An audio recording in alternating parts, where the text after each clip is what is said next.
The sound of gunfire echoed through the abandoned warehouse at 3:47 a.m. In the darkness, a figure moved with deadly precision, weapon raised, finger on the trigger. What happened next would change 2 lives forever and expose a military cover-up that had been years in the making. This is the true story of Captain Sarah Mitchell, a woman who broke every barrier the Navy could throw at her, only to face the ultimate test in a place she never should have been. It's about Staff Sergeant Marcus Rodriguez, a decorated soldier whose split-second decision would haunt him for years. And it's about the dangerous world of military black operations, where mistaken identity can mean the difference between life and death. In a world where women weren't supposed to exist in elite combat units, one woman's determination to prove herself would lead to a confrontation that nobody saw coming. This is her story. This is their story. This is what happens when being in the wrong place at the wrong time reveals truths that powerful people wanted to keep buried forever. Captain Sarah Mitchell stood at the edge of the aircraft carrier deck, watching the sun rise over the Pacific Ocean. At 28 years old, she had achieved what many thought impossible. She was the first woman to earn the rank of captain in the Navy SEALs. But the journey to get there had nearly destroyed her. Growing up in a small town in Montana, Sarah had always been different. While other girls played with dolls, she was climbing trees and building forts. Her father, a retired Marine, taught her how to shoot when she was 10 years old. Her mother, a nurse, showed her how to treat wounds and stay calm under pressure. Neither parent expected their daughter would one day become one of the most dangerous people in the world. Sarah's path to the military began in high school when she joined the ROTC program. Her instructor, Colonel James Patterson, immediately noticed something special about her.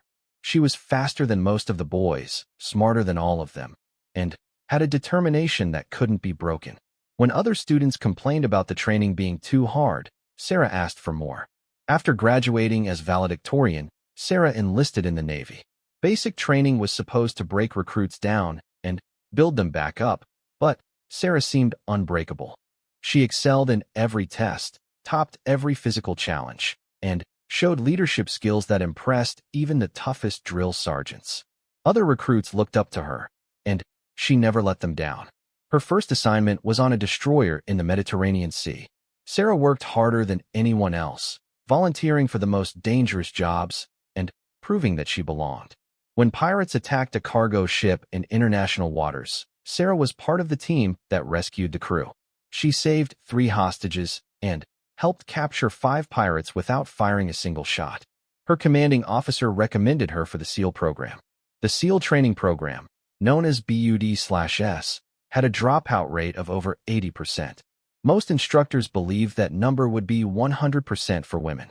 Sarah proved them wrong, but not without paying a heavy price. The physical challenges were brutal. She ran dozens of miles with heavy packs, swam in freezing water for hours, and carried logs that weighed more than she did. Her body was pushed beyond what seemed humanly possible. The mental challenges were even worse. Instructors tried every trick to break her spirit. They told her she didn't belong, that she was weak, that she was taking a spot away from a man who deserved it more. They made her do twice as many push-ups as the men, forced her to carry heavier weights, and gave her less rest between exercises. Through it all, Sarah never complained and never quit. During Hell Week, the most brutal part of SEAL training, Sarah's determination was tested to its limits. For 5 days and nights, she got less than 4 hours of sleep total. She crawled through mud under razor wire, carried boats over her head across miles of beach, and jumped into icy water so many times she lost feeling in her fingers and toes. Other trainees dropped out one by one, but Sarah kept going. On the 4th night of Hell Week, something happened that changed everything. During a night navigation exercise, Sarah found a fellow trainee unconscious in the water. Petty Officer Mike Chun had suffered a severe leg injury and was drowning. Without hesitation, Sarah dove into the dark, cold ocean and pulled him to safety. She performed CPR for 12 minutes until medics arrived. Chun survived, but he was unable to continue training. Word of Sarah's heroism spread quickly through the base. The instructors who had tried to break her spirit began to respect her. Her fellow trainees knew they could count on her when things got difficult. By the time Hell Week ended, Sarah had earned something more valuable than any medal: the trust of her brothers in arms. The advanced training that followed Hell Week was designed to turn good soldiers into elite warriors. Sarah learned how to kill silently with her bare hands, how to operate any weapon ever made, and how to survive in any environment on Earth. She studied languages, learned to fly helicopters and pilot boats, and mastered the art of underwater demolition. Every skill that could keep her alive or help her complete a mission, she learned better than anyone else. Her first real mission came 6 months after completing SEAL training. A group of terrorists had taken over an oil platform in the North Sea, threatening to blow it up and cause an environmental disaster. Sarah was part of the team tasked with stopping them. The mission required swimming 2 miles underwater at night, climbing a 100-foot oil rig in complete darkness, and neutralizing 12 armed terrorists without being detected. The mission was perfect. Sarah and her team reached the oil platform without being seen, took out the guards silently, and rescued all 15 hostages. The terrorists never knew what hit them. The entire operation took less than 20 minutes, and not a single shot was fired. When news of the mission reached the Pentagon, Sarah's name was mentioned specifically in the after-action report. Over the next 3 years, Sarah completed dozens of missions around the world. She rescued American diplomats from a terrorist camp in Afghanistan, stopped a drug cartel from smuggling weapons through Panama, and helped capture a war criminal hiding in Eastern Europe. Each mission made her more skilled and more confident. Her teammates knew they could count on her, and her commanders knew she could handle anything they threw at her. The promotion to captain came after Sarah successfully led a mission to rescue a group of aid workers captured by pirates off the coast of Somalia. The mission was supposed to be routine, but intelligence reports were wrong. Instead of 6 pirates, there were 20. Instead of being held on a small boat, the hostages were on a heavily armed ship with military-grade weapons. Sarah had to make a decision: abort the mission and leave the hostages to die, or adapt the plan and risk her entire team. She chose to fight. Using tactics she invented on the spot, Sarah led her team in a coordinated assault that caught the pirates completely off guard. All 6 hostages were rescued, all 20 pirates were captured, and not a single member of her team was injured. The mission was studied at military academies around the world as an example of perfect leadership under pressure. But success came with a price. Sarah's promotion to captain made her the highest-ranking woman in Navy SEAL history, but it also made her enemies. Some officers believed women had no place in special operations. Others resented that she had advanced so quickly through the ranks. Anonymous complaints were filed questioning her qualifications. Rumors spread about her receiving special treatment or sleeping her way to the top. Sarah ignored the whispers and focused on her job, but the hostility was always there, waiting for her to make a mistake. The real test of Sarah's leadership came when she was assigned to lead a new unit called Task Force Shadow. The unit's mission was classified above top secret. Even Sarah didn't know all the details when she accepted the assignment. What she did know was that Task Force Shadow would handle the most dangerous missions the Navy had ever attempted, operations so sensitive that they couldn't officially exist. Task Force Shadow was based at a facility that didn't appear on any maps. The compound looked like an abandoned warehouse from the outside, but inside it contained some of the most advanced military equipment in the world.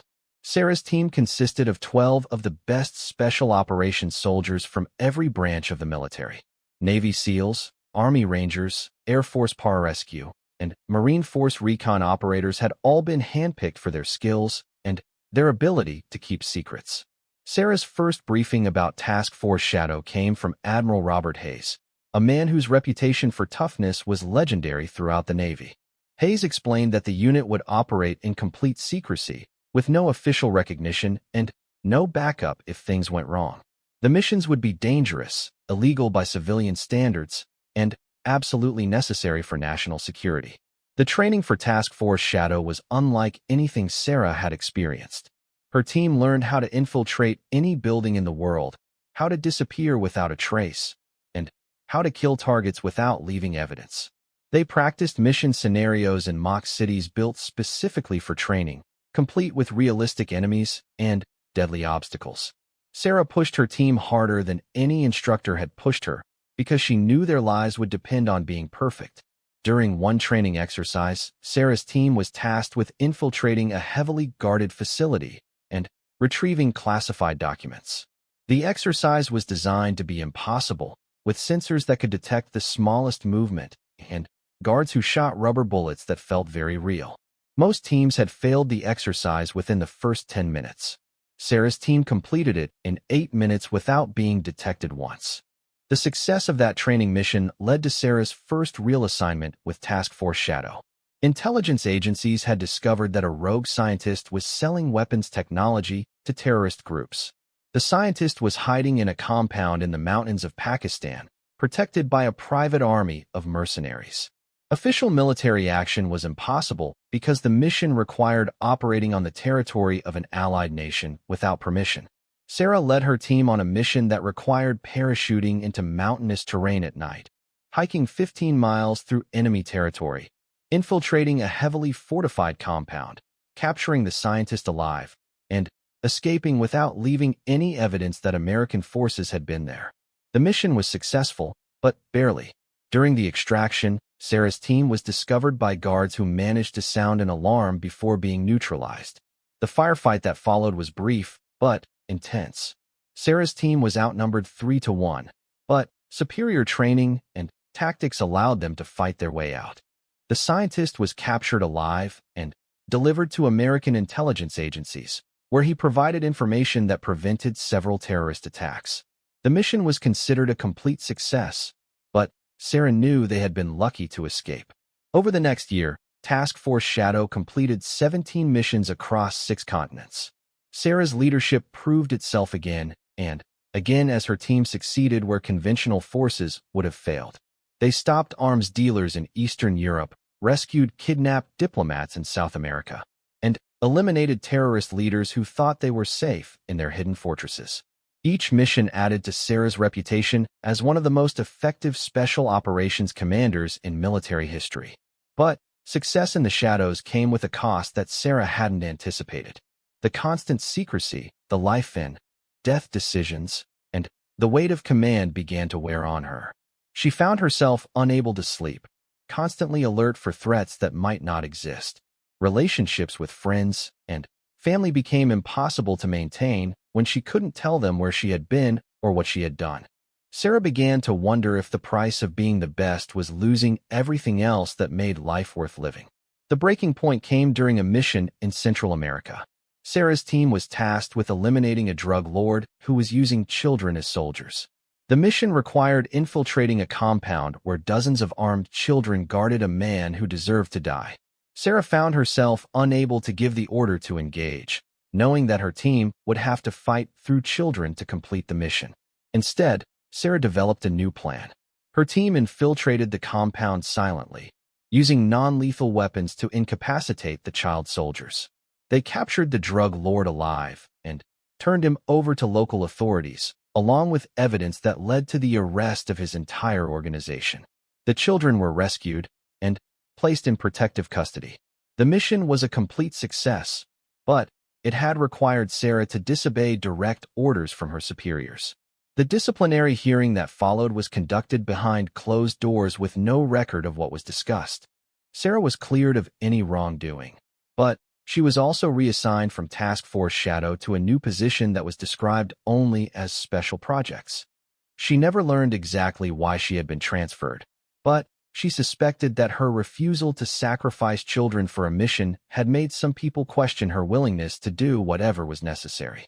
Sarah's new assignment was supposedly a promotion, but it felt like exile. She was given an office in the Pentagon, a staff of analysts who had never seen combat, and a mission to review and improve special operations training programs. After years of leading the most dangerous missions in the world, Sarah found herself writing reports and attending meetings about equipment procurement and training schedules. The frustration of desk duty was eating away at Sarah's sense of purpose when Admiral Hayes called her into his office on a Thursday morning in March. Hayes explained that a new situation had developed that required Sarah's unique skills and experience. Intelligence agencies had discovered evidence of a conspiracy within the military itself, involving the theft and sale of classified weapons technology to foreign governments. The conspiracy involved high-ranking officers from multiple branches of the military, making it impossible to investigate through normal channels. Someone with Sarah's clearance level and combat experience was needed to infiltrate the group and gather evidence that could be used to prosecute the conspirators. The mission would require Sarah to go undercover for weeks or possibly months, with no backup and no official support. Sarah accepted the assignment immediately. After months of pushing papers and attending meetings, the chance to return to real military operations was exactly what she needed. The mission briefing revealed that the conspiracy was being coordinated through a series of seemingly routine training exercises at bases around the world. Sarah would participate in these exercises as an observer, gathering intelligence while maintaining her cover as a Pentagon analyst reviewing training procedures. The first training exercise Sarah was assigned to observe took place at a joint military facility in Nevada. The exercise was supposed to be a routine urban warfare simulation, but Sarah's intelligence briefing suggested that it was actually a cover for a meeting between conspirators. Her job was to identify the players, document their activities, and gather evidence without arousing suspicion.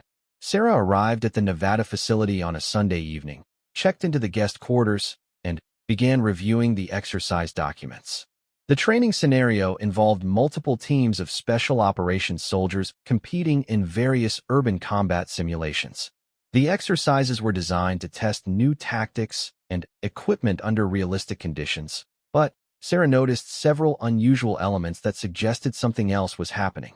The first suspicious element was the presence of several high-ranking officers who had no apparent reason to be at a routine training exercise. These officers were from different branches of the military and different commands, but they all seemed to know each other well. Sarah documented their movements and conversations, looking for patterns that might reveal the true purpose of their gathering. The second suspicious element was the equipment being used in the exercises. Some of the weapons and communication devices were not standard military issue and appeared to be prototypes that shouldn't exist outside of classified research facilities. Sarah photographed everything she could without arousing suspicion, but she knew she needed more evidence to prove that classified technology was being stolen. The breakthrough came on the third night of the exercise. Sarah was conducting surveillance from a hidden position when she witnessed a meeting between 3 officers and 2 men in civilian clothing. The meeting took place in an abandoned building that was supposed to be off-limits during the exercise. Sarah managed to get close enough to record part of their conversation, which revealed that they were discussing the sale of weapons technology to a foreign government. Sarah knew she had discovered something important, but she also knew she was in danger. If the conspirators realized they were being watched, they would certainly try to eliminate her.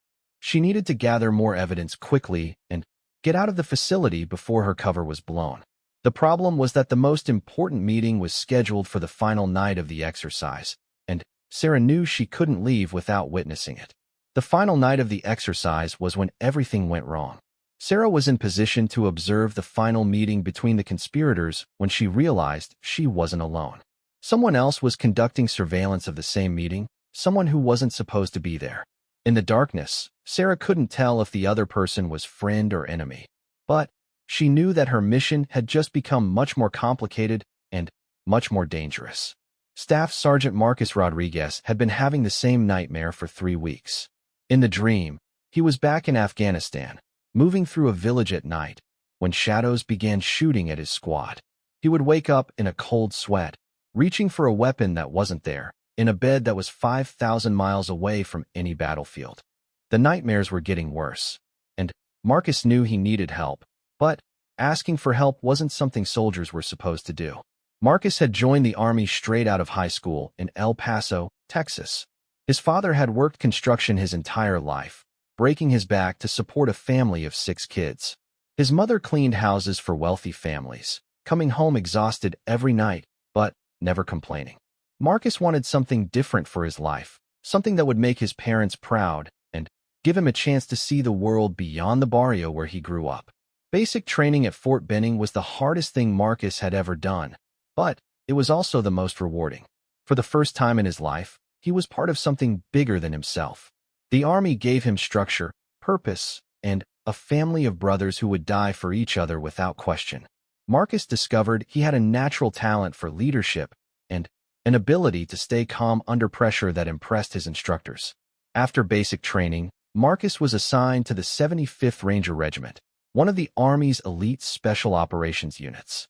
Ranger training was designed to push soldiers beyond their physical and mental limits, turning good soldiers into elite warriors who could operate anywhere in the world under the most dangerous conditions.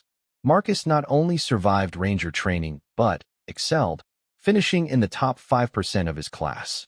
His first deployment was to Iraq during the height of the insurgency. Marcus was 20 years old, leading a squad of soldiers who were mostly older and more experienced than he was. The responsibility was overwhelming, but Marcus rose to the challenge. He led his squad on over 100 combat missions, from direct action raids against insurgent leaders to humanitarian missions in villages torn apart by war. The defining moment of Marcus's first deployment came during a mission to capture a high-value target in Fallujah. Intelligence reports indicated that an insurgent leader responsible for dozens of roadside bomb attacks was hiding in a compound in the city center. Marcus's squad was part of a larger operation involving multiple units, but they were the first team to breach the compound where the target was believed to be hiding. The compound was defended by more insurgents than intelligence had predicted. What was supposed to be a quick capture operation turned into a 6-hour firefight that tested every skill Marcus had learned in training. He had to coordinate with air support, manage casualties, and keep his squad fighting effectively while under constant enemy fire. When ammunition ran low, Marcus made the decision to assault the main building directly, leading his squad in a frontal attack that caught the insurgents off guard. The attack was successful. The high-value target was captured alive, along with several associates and a cache of weapons and explosives. More importantly, Marcus's squad suffered no serious casualties despite being outnumbered and outgunned. The operation was studied at the Ranger School as an example of how superior training and leadership could overcome numerical disadvantage. Marcus's success in Iraq led to promotion to staff sergeant and assignment to an even more elite unit within the Rangers. This unit specialized in deep reconnaissance missions behind enemy lines, gathering intelligence, and conducting surveillance operations that conventional forces couldn't handle. The training was more intense than anything Marcus had experienced, involving survival skills, advanced combat techniques, and psychological preparation for operating alone in hostile territory. His second deployment was to Afghanistan, where Marcus spent 2 years conducting missions in some of the most dangerous regions of the country. His squad operated primarily in the mountains along the Pakistani border, hunting Taliban leaders and disrupting supply lines that brought weapons and fighters into Afghanistan. The missions were longer and more isolated than anything Marcus had done in Iraq, sometimes lasting weeks without contact with higher headquarters. Afghanistan was different from Iraq in ways that Marcus hadn't expected. The terrain was more challenging, the enemy was more experienced, and the local population was more hostile to American forces. Marcus's squad operated in an environment where anyone could be an enemy, where children might be carrying grenades, and where the wrong decision could get everyone killed. The stress of constant vigilance began to wear on Marcus and his soldiers. The incident that changed everything happened during Marcus's final month in Afghanistan. His squad was conducting a night patrol in a village suspected of harboring Taliban fighters when they were ambushed by insurgents using local civilians as human shields. Marcus found himself in an impossible situation. He could either return fire and risk killing innocent people, or allow his squad to be slaughtered by an enemy who had no concern for civilian casualties. Marcus made the decision to return fire, directing his squad to engage the insurgent positions while trying to minimize civilian casualties. The firefight was brutal and chaotic, lasting for over an hour before reinforcements arrived to help. When the shooting stopped, 3 Taliban fighters were dead, but so were 2 Afghan civilians who had been caught in the crossfire. Among the dead was a 12-year-old boy who had been forced to carry ammunition for the insurgents. The death of the child haunted Marcus for months after returning home. He knew logically that he had made the right decision, that his squad would have been wiped out if they hadn't returned fire. But knowing something intellectually didn't make the emotional burden any easier to bear. Marcus began having nightmares about the incident, replaying it over and over in his mind, and wondering if there had been some other way to handle the situation. After returning from Afghanistan, Marcus was assigned to Fort Bragg in North Carolina, where he became an instructor at the Special Operations Combat Training School. His job was to train the next generation of Special Operations soldiers, passing on the hard-won knowledge and experience he had gained in 6 years of combat deployments. Marcus was good at training soldiers, but he struggled with the transition from combat operations to peacetime duties. The nightmares were getting worse, and Marcus was having trouble sleeping. He found himself drinking more than he should, using alcohol to numb the memories that kept replaying in his head. His personal relationships suffered as he became more isolated and withdrawn. Marcus knew he was developing symptoms of post-traumatic stress disorder, but seeking help would mean admitting weakness, something that could end his military career.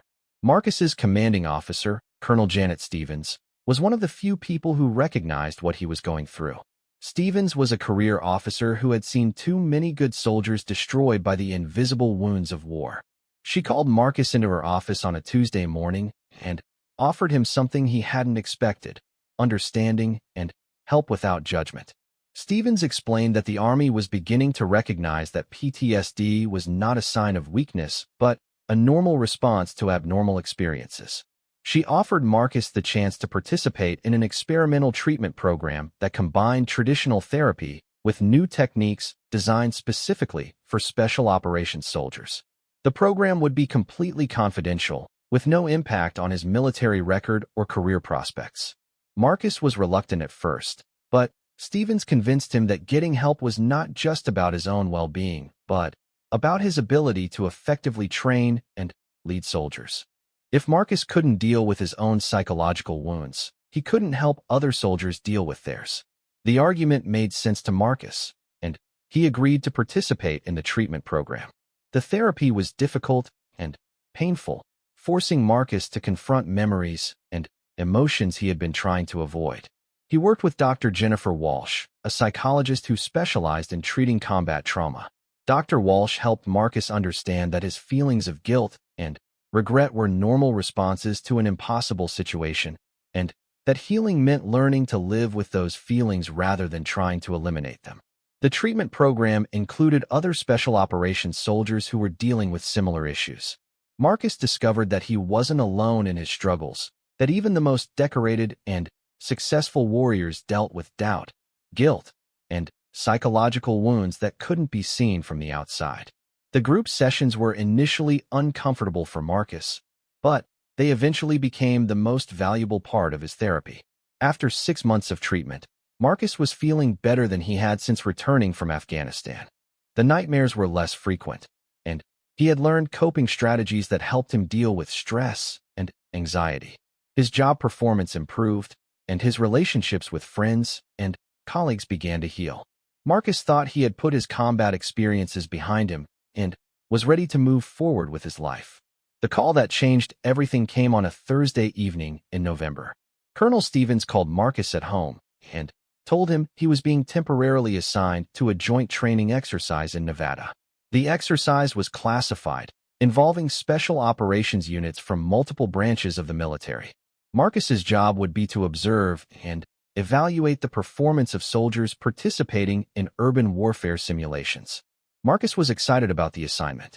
After months of classroom instruction, the chance to observe real special operations training would be a welcome change.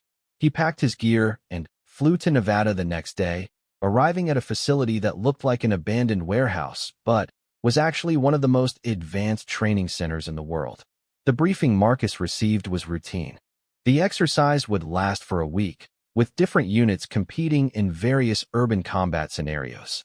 Marcus would observe the training, document lessons learned, and write a report evaluating the effectiveness of new tactics and equipment being tested. It seemed like a straightforward assignment that would give Marcus valuable experience for his career as an instructor. The first few days of the exercise went smoothly. Marcus watched as teams of special operations soldiers moved through mock urban environments, practicing room clearing, hostage rescue, and direct action missions.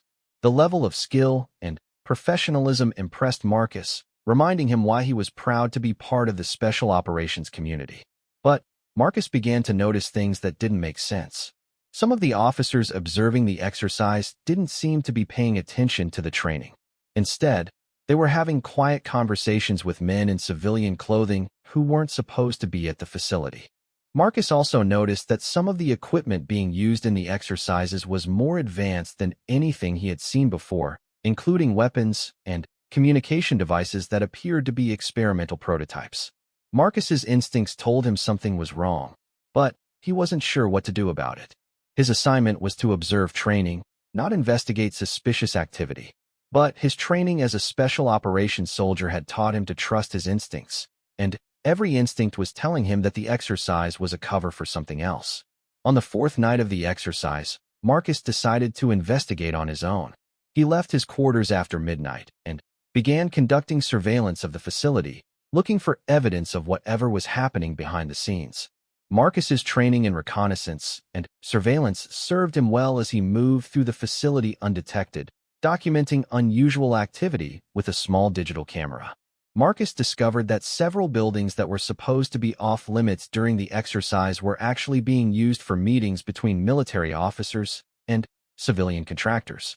He managed to photograph some of these meetings and record conversations that suggested they were discussing the sale of military technology to foreign buyers.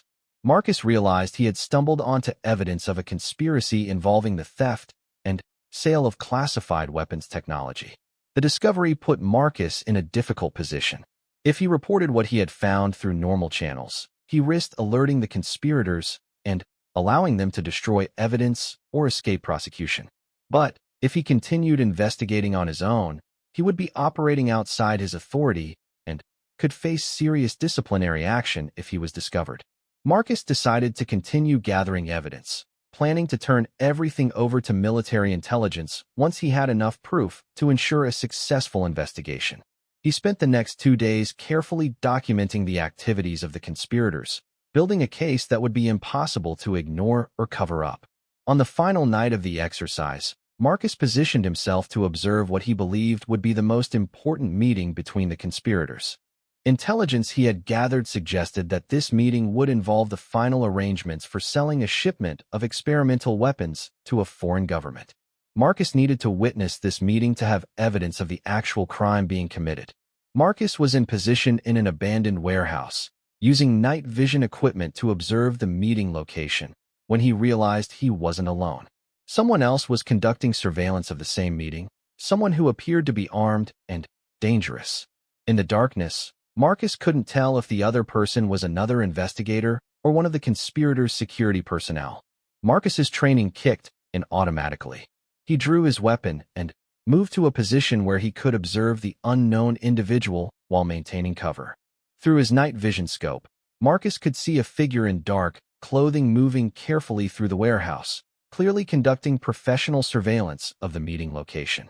The unknown individual was skilled at moving silently and staying hidden, suggesting military or law enforcement training. But Marcus had no way of knowing if this person was friend or enemy. If it was another investigator, they could work together to gather evidence. But if it was a security operative working for the conspirators, Marcus was in serious danger. Marcus made the decision to approach the unknown individual carefully, hoping to determine their identity and intentions without revealing his own position. He moved slowly through the warehouse, using his training in close-quarters combat to approach without being detected. As he got closer, Marcus could see that the unknown individual was armed with a military-style assault rifle and was wearing what appeared to be special operations gear. The situation became more complicated when Marcus realized that the meeting he was supposed to observe was beginning in another part of the warehouse. He could hear voices and see lights in the distance, suggesting that the conspirators were gathering for their final transaction. Marcus had to choose between investigating the unknown individual and gathering evidence of the actual crime being committed. Marcus decided that gathering evidence of the crime was more important than identifying the other observer. He began moving toward the meeting location, planning to photograph and record the transaction while maintaining his cover. But, as Marcus moved through the warehouse, he lost track of the unknown individual's location. The mistake almost cost Marcus his life. As he approached the meeting location, Marcus was suddenly illuminated by a powerful flashlight. The unknown individual had somehow gotten behind him and was now pointing both a light and a weapon directly at him. In the blinding light, Marcus couldn't see who was threatening him or what their intentions were. Marcus's training took over completely. Faced with what appeared to be an immediate threat to his life, he reacted the way he had been trained to react in combat situations. Marcus raised his weapon and prepared to fire, not knowing that he was about to make a decision that would change 2 lives forever and expose a conspiracy that reached the highest levels of the military command structure. The moment stretched out like an eternity. Marcus had his finger on the trigger, staring into a blinding light at a target he couldn't clearly identify. His combat experience told him to shoot first and ask questions later, but something held him back. Maybe it was the therapy he had received, or maybe it was an instinct that this situation wasn't what it appeared to be. Whatever the reason, Marcus hesitated for a split second that would prove to be the most important moment of his life. In that split second, Marcus heard something that changed everything. A woman's voice, calm and professional, identifying herself as a Navy captain and ordering him to lower his weapon. Marcus realized that he had almost shot a fellow American service member, someone who was probably conducting the same investigation he was. The relief was overwhelming, but it was quickly replaced by the realization that their situation had just become much more dangerous and much more complicated. The silence in the warehouse was broken only by the sound of 2 people breathing heavily, weapons trained on each other in the darkness. Sarah Mitchell could feel her heart pounding as she stared down the barrel of Marcus Rodriguez's rifle, knowing that one wrong move could end her life. Neither of them knew who the other was or why they were there, but both were trained killers who had survived by being faster and more decisive than their enemies. "Identify yourself," Sarah commanded, her voice steady despite the adrenaline coursing through her system. She kept her weapon trained on Marcus while her mind raced through possible scenarios. Was he one of the conspirators? A security operative? Another investigator? The wrong answer to any of these questions could mean the difference between life and death. Marcus was equally confused and equally dangerous. His finger remained on the trigger as he evaluated the situation. The person confronting him claimed to be a Navy captain, but Marcus had no way of verifying that claim. Anyone could say they were military. What he could see was someone armed with military-grade equipment who had been conducting surveillance of the same meeting he was investigating. "Staff Sergeant Marcus Rodriguez, 75th Ranger Regiment," Marcus replied, his own voice controlled but tense. "You're in a restricted area during a classified training exercise. Explain why you're here and why I shouldn't consider you a threat." Sarah's mind processed the information quickly. A Ranger Staff Sergeant would have the training to conduct surveillance operations, but why would he be investigating the same conspiracy she was? Unless he was also working undercover, or unless he had stumbled onto the conspiracy by accident. Either way, they were both in serious danger if they continued pointing weapons at each other while the real criminals conducted business nearby. "We need to lower our weapons and talk," Sarah said, making a calculated decision. "But not here. The people we're both watching are dangerous, and they'll kill us both if they discover we're here." Marcus hesitated. Every instinct told him not to trust someone he couldn't properly identify, especially someone who was armed and conducting surveillance in the same location he was. But the logic of her statement was undeniable. If there really were criminals conducting business nearby, standing in an abandoned warehouse pointing guns at each other was not the smartest tactical decision either of them could make. "On 3, we both lower our weapons simultaneously," Marcus suggested. "Then, we move to a secure location where we can talk without being overheard." Sarah nodded, even though Marcus couldn't see the gesture in the darkness. "Agreed. 1, 2, 3. Both soldiers lowered their weapons at the same time, though neither relaxed completely. They were still strangers in a dangerous situation, and trust would have to be earned rather than given. Sarah gestured toward an exit that would take them away from the meeting location while keeping them concealed from observation. They moved through the warehouse like the professionals they were, using hand signals and staying in the shadows. Neither made a sound as they navigated through equipment and debris toward a small office space that would provide concealment while allowing them to observe the main warehouse floor. Only when they were safely hidden did they begin to talk. "Captain Sarah Mitchell, Navy SEALs," Sarah said, finally, providing a proper introduction. "I'm here on orders from Admiral Hayes to investigate evidence of a conspiracy involving the theft and sale of classified military technology." Marcus's eyes widened in the darkness. A female Navy SEAL captain was something he had never encountered before, and the fact that she was conducting the same investigation suggested that the conspiracy was even bigger than he had realized. If both the Army and Navy were investigating the same group, it meant the problem involved multiple branches of the military. "I'm here on orders from Colonel Stevens to observe training exercises and evaluate new tactics," Marcus explained. "But I've discovered evidence that some of the officers here are involved in illegal activities. I've been documenting their meetings and trying to gather evidence." Sarah realized that Marcus had discovered the conspiracy independently, which meant that the criminals had been less careful than they thought.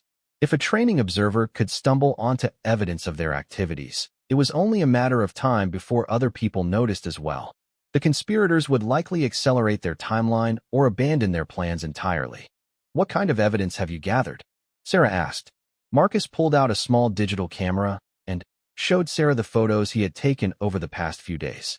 The images showed military officers meeting with civilian contractors, weapons, and equipment that shouldn't exist outside of classified research facilities, and documents being exchanged in locations that were supposed to be off-limits during the training exercise. Sarah examined the photos carefully, recognizing several of the faces from her own intelligence briefing. Marcus had documented the same conspiracy she was investigating, but from a different angle. His evidence complemented her own intelligence, providing a more complete picture of the criminal organization they were facing. "This is excellent work," Sarah told Marcus. "You've identified several key players that my intelligence didn't include. Together, our evidence could be enough to prosecute the entire organization." But their conversation was interrupted by voices from the main warehouse floor. The meeting Sarah and Marcus had been trying to observe was finally beginning, and they could hear men discussing terms for what sounded like a major weapons transaction. Both soldiers moved to positions where they could observe and record the meeting without being detected. What they witnessed confirmed their worst fears. 3 high-ranking military officers were meeting with 2 men who were clearly foreign agents. The officers were showing the agents prototypes of advanced weapons systems, including guided missiles, communication equipment, and body armor that was years ahead of anything currently in use by American forces. The negotiation was straightforward and businesslike. The foreign agents examined the weapons, asked technical questions, and discussed delivery schedules and payment methods. The military officers provided detailed specifications and promised that larger quantities could be delivered within 60 days. The entire transaction was being conducted as casually as a business lunch. Sarah and Marcus documented everything they could see and hear, knowing that this evidence would be crucial for prosecuting the conspirators. But they also knew they were witnessing treason of the highest order. The weapons being sold could be used against American forces or allied nations, potentially costing hundreds or thousands of lives. The meeting continued for over an hour, with the participants discussing not just the immediate transaction, but plans for future sales. Sarah realized that this wasn't just about stealing and selling a few weapons. The conspirators were planning to establish an ongoing relationship with foreign buyers, systematically looting American military research and development for personal profit. As the meeting concluded, Sarah and Marcus prepared to leave the warehouse and contact their respective headquarters with the evidence they had gathered. But their escape plan was complicated when one of the military officers announced that security sweeps would be conducted throughout the facility before anyone left. The conspirators were taking precautions to ensure their activities hadn't been observed. Sarah and Marcus found themselves trapped in the warehouse with no immediate way to escape without being discovered. If they were caught, they would certainly be killed to prevent them from revealing what they had witnessed. They needed to find a way out of the facility while avoiding the security teams that were now searching every building. There's a drainage tunnel that runs under the east side of the facility, Marcus whispered. I discovered it during my reconnaissance. We can use it to get out without being seen. But we'll have to move quickly before the security teams reach this building. Sarah nodded, trusting Marcus's knowledge of the facility. They gathered their equipment and evidence, making sure nothing was left behind that could reveal their presence. Moving carefully through the warehouse, they reached the access point to the drainage tunnel just as they heard security teams entering the main building. The tunnel was cramped, dark, and filled with several inches of standing water, but it provided concealment from the security teams searching above. Sarah and Marcus crawled through the tunnel for what felt like hours, though it was probably only 20 minutes. When they finally emerged outside the facility perimeter, they were exhausted but safe. They made their way to a prearranged rendezvous point where Marcus had hidden a vehicle. As they drove away from the facility, both soldiers realized that their lives had been permanently changed by what they had experienced. They had discovered a conspiracy that reached high levels of the military command structure, but they had also discovered that they could trust each other completely. We need to coordinate our reports, Sarah said as they put distance between themselves and the facility. If we present our evidence separately, the conspirators might be able to discredit one of us or claim that the evidence was obtained illegally. Marcus agreed, realizing that their evidence would be stronger if presented as a joint investigation. They spent the next several hours comparing their intelligence, combining their photographs and recordings into a comprehensive case that would be impossible for the conspirators to defend against. But as they worked, both Sarah and Marcus began to realize that presenting their evidence might not be as straightforward as they had hoped. The conspiracy involved high-ranking officers from multiple branches of the military, which meant that some of the people who would receive their reports might be part of the criminal organization they were exposing. We need to be very careful about who we trust with this information, Sarah warned. If we give our evidence to the wrong person, it could disappear or be used to identify and eliminate witnesses. Marcus had the same concerns. His experience with military bureaucracy told him that evidence of high-level corruption had a way of disappearing if it threatened powerful people. They needed to find a way to ensure their evidence reached honest investigators who couldn't be intimidated or bought off. Sarah suggested that they contact the FBI, which would have jurisdiction over crimes involving the theft of military property. Federal agents would be outside the military chain of command and less likely to be compromised by the conspiracy.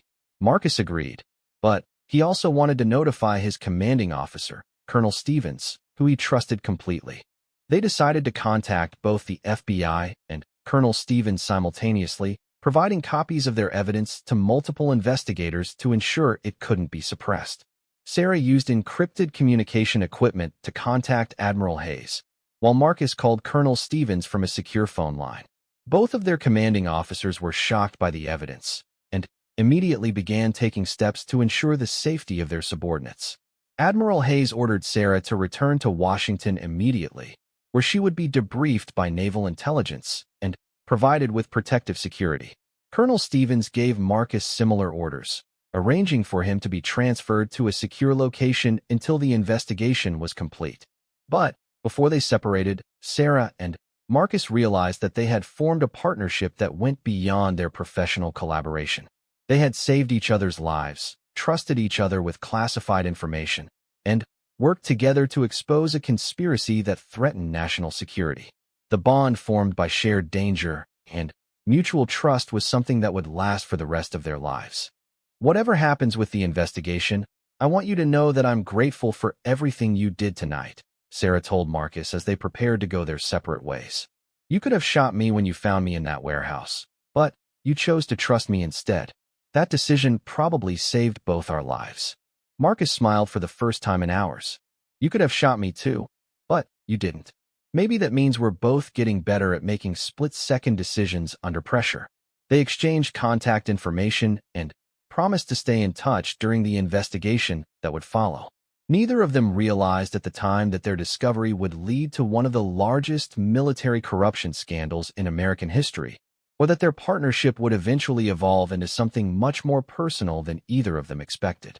As they drove away in different directions, both Sarah and Marcus felt a sense of accomplishment mixed with apprehension. They had successfully exposed a dangerous conspiracy, but they also knew that powerful people would be threatened by their evidence. The investigation that followed would test their courage, their integrity, and their trust in the military institutions they had devoted their lives to serving. The evidence they had gathered would eventually lead to the arrest and prosecution of 15 military officers and dozens of civilian contractors. The conspiracy had been operating for over 3 years, selling advanced weapons technology to foreign governments and terrorist organizations. The profits from these illegal sales had totaled over $50 million, money that was hidden in offshore bank accounts controlled by the conspirators. But Sarah and Marcus also discovered that their investigation had put them in serious danger from the people they had exposed. Several witnesses in the case received death threats, and at least 2 potential witnesses disappeared before they could testify. The conspirators had connections to dangerous criminal organizations that were willing to use violence to protect their interests. The realization that they were being targeted by professional killers brought Sarah and Marcus closer together. They found themselves relying on each other not just for professional support, but for personal protection. The trust that had begun in a dark warehouse grew into a partnership that would define both of their futures, both as military professionals and as human beings who had found something rare and valuable in each other. The FBI field office in Washington looked like any other government building from the outside, but inside it was buzzing with activity as federal agents worked around the clock to investigate what was being called the largest military corruption case in decades. Special Agent Jennifer Chun had been assigned to lead the investigation, and she knew that the evidence provided by Captain Mitchell and Staff Sergeant Rodriguez was just the beginning of what would be a complex and dangerous case.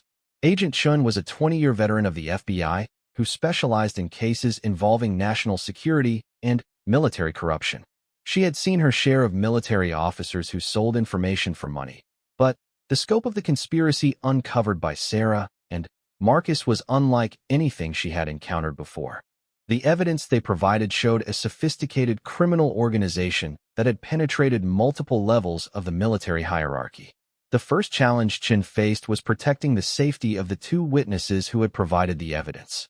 Both Sarah and Marcus had received anonymous death threats within days of reporting their findings, and intelligence agencies had intercepted communications suggesting that the conspirators were planning to eliminate anyone who could testify against them. Sarah was placed in protective custody at a secure facility outside Washington, where she was guarded by a team of federal marshals. The isolation was difficult for someone accustomed to active military operations, but Sarah understood the necessity of staying hidden until the investigation was complete.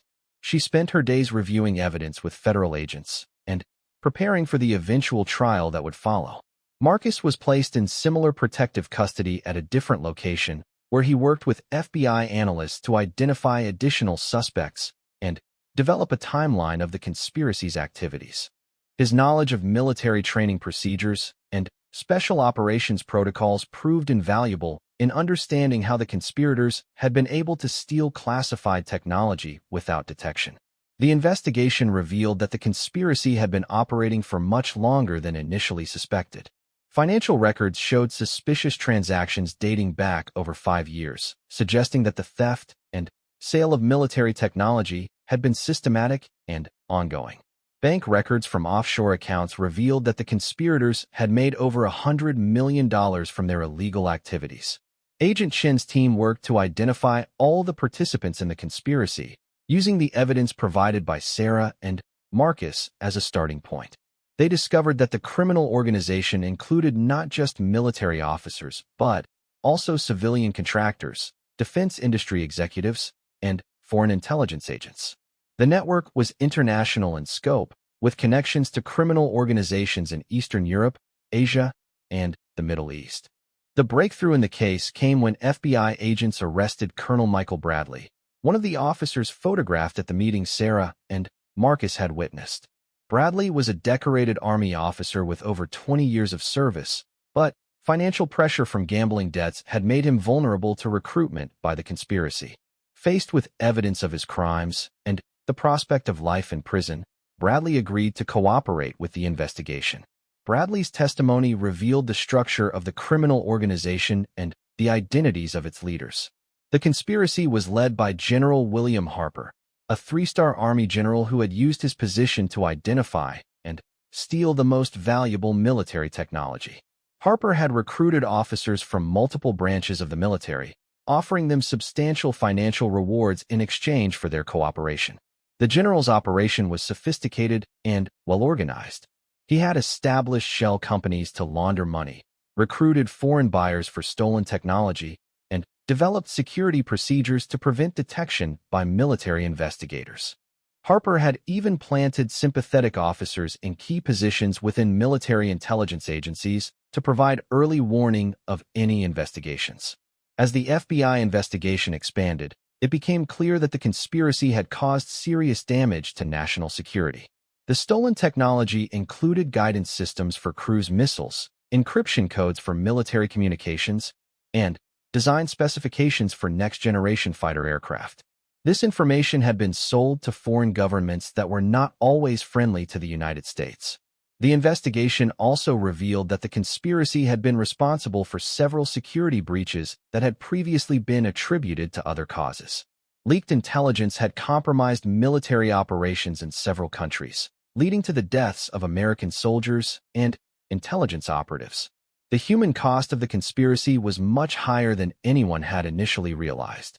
Sarah and Marcus found themselves at the center of an investigation that was making headlines around the world.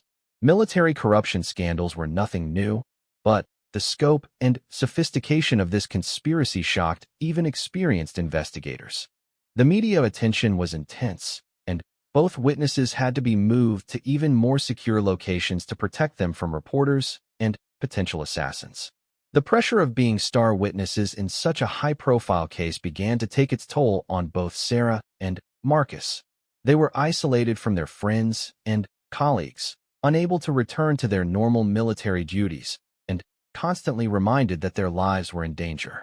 The stress was compounded by the knowledge that their testimony could determine whether dangerous criminals spent their lives in prison or walked free. Sarah dealt with the pressure by throwing herself into preparation for the trial. She reviewed evidence for hours every day, worked with prosecutors to understand legal procedures, and practiced her testimony until she could recite every detail from memory. The meticulous preparation helped her feel more confident about facing defense attorneys who would try to discredit her testimony. Marcus struggled more with the isolation and uncertainty. His experience with post-traumatic stress disorder made him more vulnerable to the psychological pressure of being a protected witness. He found himself having nightmares again, not about combat in Afghanistan, but about the warehouse confrontation with Sarah and the possibility that the people they were investigating might succeed in killing them. The FBI arranged for Marcus to receive counseling from Dr. Walsh, the same psychologist who had helped him deal with his combat trauma. Dr. Walsh helped Marcus understand that his anxiety was a normal response to an abnormal situation, and that the coping skills he had learned for dealing with combat stress could be applied to his current circumstances. Agent Chun recognized that the isolation was affecting both witnesses and arranged for them to meet regularly to coordinate their testimony and provide mutual support. The meetings were conducted at secure locations under heavy guard, but they provided Sarah and Marcus with the human contact they both desperately needed. During these meetings, Sarah and Marcus developed a deeper understanding of each other's backgrounds and experiences. Sarah learned about Marcus's childhood in El Paso, his struggles with PTSD, and his dedication to training the next generation of special operations soldiers. Marcus learned about Sarah's battles to prove herself in a male-dominated military environment, her rise to become the first female Navy SEAL captain, and her commitment to protecting national security. Their shared experience of discovering and exposing the conspiracy created a bond that went beyond their professional relationship. They had saved each other's lives in that warehouse, and now they were protecting each other's sanity during the long months of investigation and preparation for trial. The trust that had begun with lowered weapons had evolved into genuine friendship and mutual respect. As the investigation progressed, both Sarah and Marcus realized that their military careers would never be the same. Even if they survived the trial and the criminals were convicted, they would always be known as the officers who had exposed corruption within the military hierarchy. Some colleagues would view them as heroes, but others would see them as troublemakers who had damaged the reputation of the armed forces. The psychological evaluation required for all protected witnesses revealed that both Sarah and Marcus were coping well with the stress of their situation, but it also showed that they had formed an unusually strong emotional bond. The FBI psychologist noted that their mutual support was helping both witnesses maintain their mental stability during a very difficult period. 6 months after the initial discovery of the conspiracy, Agent Chin's investigation had identified over 50 people involved in the criminal organization. Military officers, civilian contractors, foreign agents, and financial facilitators were arrested in coordinated raids across multiple countries. The international scope of the operation required cooperation between the FBI, CIA, military intelligence agencies, and foreign law enforcement organizations. General Harper was arrested at his home in Virginia while trying to destroy evidence of his crimes. FBI agents found encrypted computer files containing the names of foreign buyers, financial records of illegal transactions, and plans for stealing additional military technology. The evidence against Harper was overwhelming, but his lawyers immediately began preparing a defense strategy that would attempt to discredit the government's key witnesses. The defense team hired private investigators to research Sarah's and Marcus's backgrounds, looking for anything that could be used to question their credibility or motivations. They discovered Sarah's previous assignment to Task Force Shadow and attempted to argue that her involvement in classified operations made her unreliable as a witness. They found records of Marcus's treatment for PTSD and suggested that his psychological condition made his testimony questionable. These attacks on their personal histories were painful for both witnesses, but they were also expected. Agent Chun had warned them that defense attorneys would try every possible tactic to avoid conviction for their clients. The prosecution team worked with Sarah and Marcus to prepare responses to these attacks that would maintain their credibility while protecting their privacy. The trial preparation revealed additional evidence that strengthened the government's case. Financial records showed that the conspiracy had been even more profitable than initially suspected, with over $200 million flowing through accounts controlled by the defendants. Technical analysis of the stolen weapons revealed that some had already been reverse-engineered by foreign governments and incorporated into their own weapons systems. Intelligence agencies also discovered that the conspiracy had been planning to steal plans for a new generation of stealth aircraft that was still under development. The theft of this technology could have given foreign governments a significant military advantage and potentially compromised the security of the United States for decades to come. Sarah and Marcus had unknowingly prevented one of the most serious security breaches in American history. As the trial date approached, both witnesses underwent intensive preparation sessions with federal prosecutors.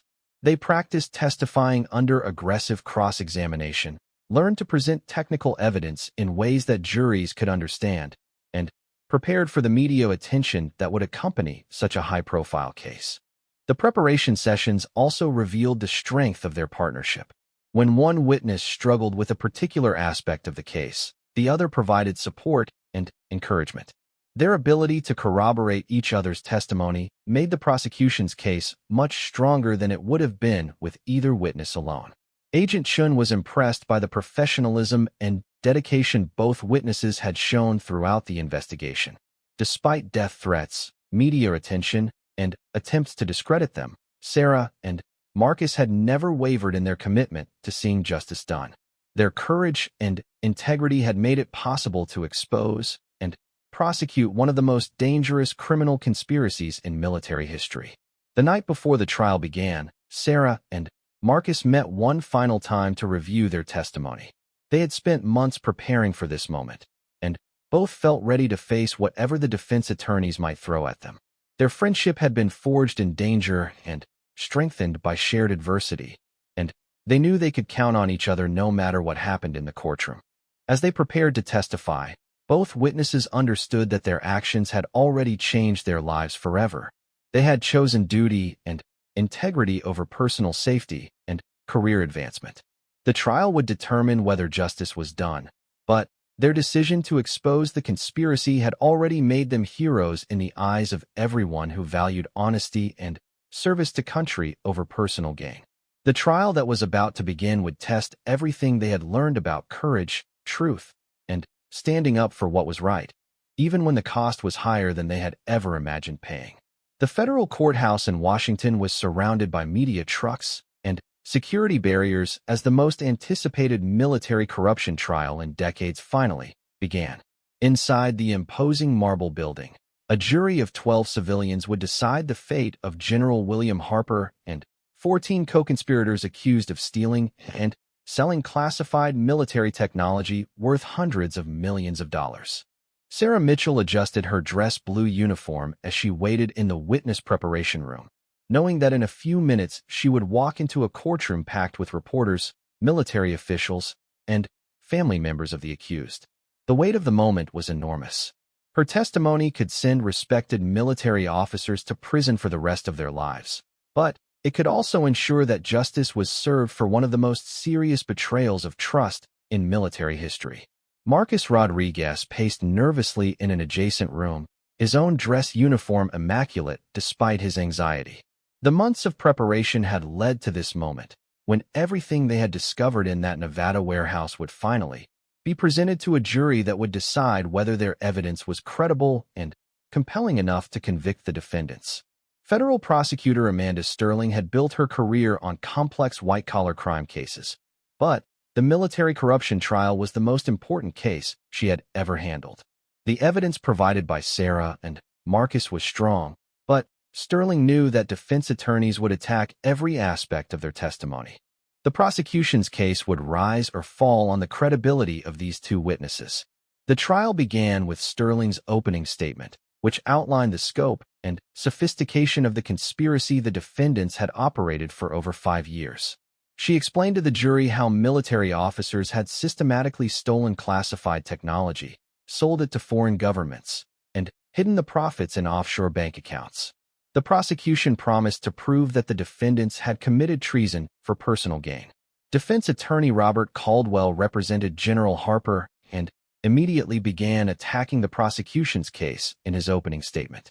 He argued that his client was a decorated war hero who had devoted his entire adult life to serving his country. Caldwell suggested that Harper had been framed by ambitious junior officers who were seeking to advance their own careers by destroying a respected general. When Sarah was called as the prosecution's first witness, the courtroom fell silent. She walked to the witness stand with military bearing, raised her right hand, and swore to tell the truth about everything she had witnessed. Sarah knew that her testimony would be the foundation for the prosecution's case, and she was determined not to let down the system of justice she had sworn to defend. Sterling began with questions about Sarah's background and qualifications, establishing her credentials as a Navy SEAL captain with an impeccable service record. Sarah testified about her combat experience, her leadership roles, and her assignment to investigate the conspiracy by Admiral Hayes. The prosecution wanted the jury to understand that Sarah was a highly trained professional whose observations could be trusted completely. Sarah's testimony about the events in Nevada was detailed and compelling. She explained how she had been assigned to investigate evidence of military corruption, how she had observed suspicious meetings between military officers and civilian contractors, and how she had witnessed the actual transaction where classified weapons technology was sold to foreign agents. Her account was precise and professional, leaving no doubt about what she had seen. Defense attorney Caldwell's cross-examination of Sarah was aggressive and personal. He questioned her motivations for investigating her fellow officers, suggested that her rapid promotion through the ranks indicated she had received special treatment because of her gender, and implied that her assignment to classified operations had given her a distorted view of military activities. Caldwell's most serious attack focused on Sarah's previous assignment to Task Force Shadow, the classified Special Operations Unit. He argued that Sarah's involvement in covert operations had made her paranoid and prone to seeing conspiracies where none existed. The defense attorney suggested that Sarah had misinterpreted legitimate military activities as evidence of criminal behavior. Sarah handled the cross-examination with the same professionalism she had shown throughout her military career. She answered every question directly and honestly, never becoming defensive or angry despite the personal attacks on her character and motivations. Her calm demeanor and detailed responses impressed the jury and undermined the defense strategy of portraying her as an unreliable witness. Marcus was called as the prosecution's second witness, and his testimony corroborated everything Sarah had said about the events in Nevada. He explained how he had discovered evidence of the conspiracy independently, how he had documented suspicious activities with photographs and recordings, and how he had witnessed the same meetings and transactions that Sarah had described. Marcus's background as a decorated Army Ranger with combat experience in Iraq and Afghanistan gave additional credibility to his testimony. The prosecution established that Marcus had no motive to lie about what he had witnessed, since he had discovered the conspiracy by accident while performing his legitimate duties as a training observer. The defense's cross-examination of Marcus focused on his treatment for post-traumatic stress disorder, suggesting that his psychological condition made his testimony unreliable. Caldwell argued that Marcus's PTSD had caused him to misinterpret normal military activities as threatening behavior, leading him to imagine a conspiracy that didn't actually exist. Marcus had prepared for this attack with help from Dr. Walsh, and he responded to the defense questions with dignity and honesty. He explained that his treatment for PTSD had actually made him more observant and careful about assessing potential threats. Marcus testified that his psychological condition had not affected his ability to observe and document the criminal activities he had witnessed. The prosecution's case was strengthened by testimony from Colonel Bradley, the Army officer who had agreed to cooperate with the investigation in exchange for a reduced sentence. Bradley provided inside details about how the conspiracy operated, how General Harper had recruited participants, and how the stolen technology was transferred to foreign buyers. His testimony filled in many details that Sarah and Marcus couldn't have known from their external observations. Financial expert Patricia Williams testified about the money trail that connected the defendants to offshore bank accounts containing millions of dollars in illegal proceeds. Williams had traced funds through multiple international transactions, showing how the conspirators had laundered money from weapons sales through shell companies and foreign banks. The financial evidence provided concrete proof that large-scale illegal transactions had occurred. Technical experts testified about the weapons and equipment that had been stolen, explaining their military significance and the damage that would result from their disclosure to foreign governments. Defense Department officials confirmed that the stolen technology represented years of research and development costing billions of dollars. The testimony established that the conspiracy had caused serious damage to national security. The prosecution's final witness was Admiral Hayes, who testified about the intelligence that had led to Sarah's assignment to investigate the conspiracy. Hayes explained the Navy's concerns about security breaches and the decision to conduct a covert investigation rather than a traditional military inquiry. His testimony validated the methods used by Sarah and Marcus and confirmed that their investigation had been legitimate and necessary. The defense case relied primarily on character witnesses who testified about General Harper's distinguished military career and his reputation for integrity and patriotism. Former subordinates praised Harper's leadership and expressed disbelief that he could have committed the crimes charged against him. The defense hoped to convince the jury that Harper's reputation made it impossible that he could have betrayed his country. However, the defense strategy was undermined when FBI agents testified about evidence found at Harper's residence. Encrypted computer files contained detailed records of weapons sales, communications with foreign agents, and plans for future thefts of military technology. The physical evidence contradicted the defense claims that Harper was innocent of any wrongdoing. The trial's most dramatic moment came when General Harper took the stand in his own defense. His testimony began well, as he spoke passionately about his 30-year military career and his love for his country. Harper denied all charges and claimed that he was the victim of a conspiracy by ambitious junior officers who wanted to destroy his reputation. But Harper's testimony fell apart under cross-examination by Prosecutor Sterling. She confronted him with financial records showing millions of dollars in unexplained income, communications intercepts proving his contact with foreign agents, and technical documents found in his possession that he was not authorized to have. Harper's attempts to explain away the evidence were unconvincing and contradictory. The jury deliberated for 3 days before reaching their verdict. The foreman announced that General Harper and all 14 co-conspirators had been found guilty on all counts. The verdict was a complete victory for the prosecution and validation of everything Sarah and Marcus had risked their lives to expose. The sentencing hearing took place 2 weeks later, with Sarah and Marcus both providing victim impact statements about how the conspiracy had affected their lives and careers. Sarah spoke about the isolation and danger she had endured as a protected witness, while Marcus described the psychological toll of being targeted for assassination by the criminals he had helped expose. General Harper was sentenced to life in prison without possibility of parole, while his co-conspirators received sentences ranging from 20 to 50 years. The judge specifically praised Sarah and Marcus for their courage in exposing the conspiracy, noting that their actions had prevented even more serious damage to national security. In the months following the trial, both Sarah and Marcus began the process of rebuilding their military careers. Sarah was promoted to Rear Admiral and assigned to head a new Navy task force responsible for preventing military corruption. Her experience investigating the conspiracy made her uniquely qualified to develop systems and procedures that would prevent similar crimes in the future.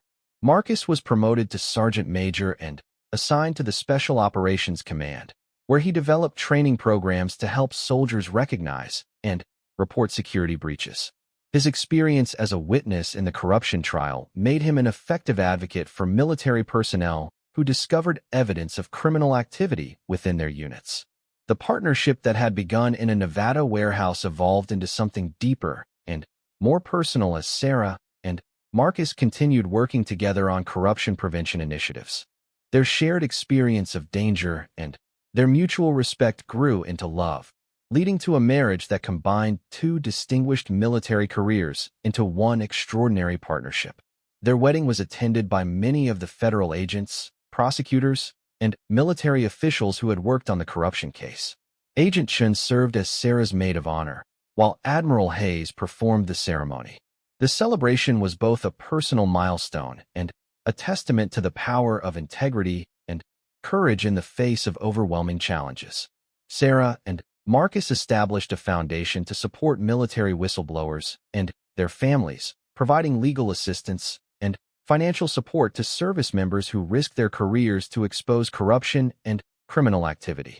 The foundation became a model for supporting ethical behavior within the military and encouraging personnel to report wrongdoing without fear of retaliation. Their story became required reading at military academies and leadership schools around the world.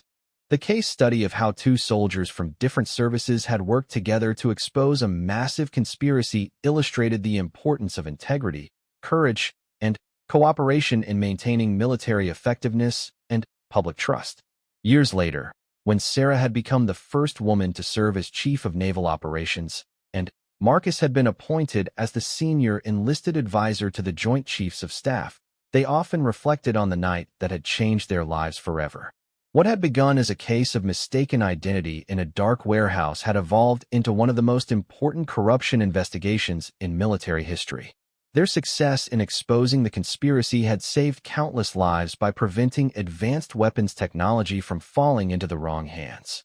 More importantly, their example had inspired a new generation of military leaders to prioritize integrity over personal advancement and to have the courage to do what was right even when the cost was high. The legacy of their investigation extended far beyond the convictions it produced. Military corruption procedures were reformed, security protocols were strengthened, and a culture of accountability was established that made similar conspiracies much more difficult to organize and operate. Sarah and Marcus had not just caught criminals. They had helped transform the military into a more ethical and trustworthy institution. As they looked back on their journey from that tense confrontation in Nevada to their positions as senior military leaders, both Sarah and Marcus knew that their decision to trust each other in that dark warehouse had been the most important choice of their lives. They had chosen courage over fear, integrity over self-preservation, and partnership over suspicion. Those choices had not only changed their own lives, but had helped preserve the honor and effectiveness of the military they had devoted their lives to serving. Their story proved that even in the darkest circumstances, when trust seemed impossible and danger lurked everywhere, two people with courage and integrity could make a difference that would last for generations. The warehouse where they had first met was eventually demolished, but the foundation they had built together would support military ethics and accountability for decades to come.